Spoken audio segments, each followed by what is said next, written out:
Tu veux savoir comment faire ces cookies moelleux au Kinder? Je te mets tous les ingrédients en description. Tu vas couper ton beurre, mais il faut qu'il soit mou, donc oublie pas de le sortir du frigo au préalable. Puis tu ajoutes ton œuf. Maintenant, on va ajouter les différents sucres, donc tu vas peser le sucre cassonade, le sucre blanc, ainsi que le sucre vanillé. Pour moi, le plus important, c'est vraiment le sucre cassonade qui va venir donner la texture recherchée. J'ajoute toujours une pincée de sel, tu verras, ça fait la diff. Tu prends une maryse et tu commences à mélanger jusqu'à obtenir cette texture, donc il faut que ce soit bien homogène. Si tu préfères, tu peux mélanger à la main. Ensuite, tu ajoutes la farine.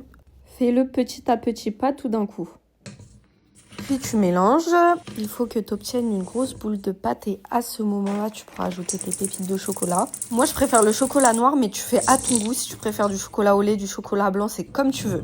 Une fois que c'est fait, tu filmes ton bol, tu le mets au frais pendant 1 heure. Cela permettra à la pâte de durcir et d'être plus facile à façonner en boule. Niveau quantité, tu vas venir prendre une cuillère à soupe de pâte et là, tu la façonnes en boule. Tu l'arrondis grâce aux paumes de tes mains. Puis, tu l'aplatis légèrement. Ça part au four à 180 degrés pendant 10 minutes. Pas de panique, en sortant du four, ils vont paraître pas assez cuits, mais c'est normal, ils durciront en refroidissant. Ensuite, tu vas venir légèrement écraser ton cookie avec une cuillère. Puis, tu ajoutes tes morceaux de Kinder Bueno tant que le cookie est encore chaud. Tu l'enfonces un peu dedans. Ensuite, tu prends ton pot d'Elmorgène et tu le mets dans une casserole d'eau chaude pour qu'il devienne plus liquide. Ensuite, tu fais ta déco idéalement avec une poche à douille, mais si t'as pas, tu prends une cuillère. Et voilà les magnifiques cookies!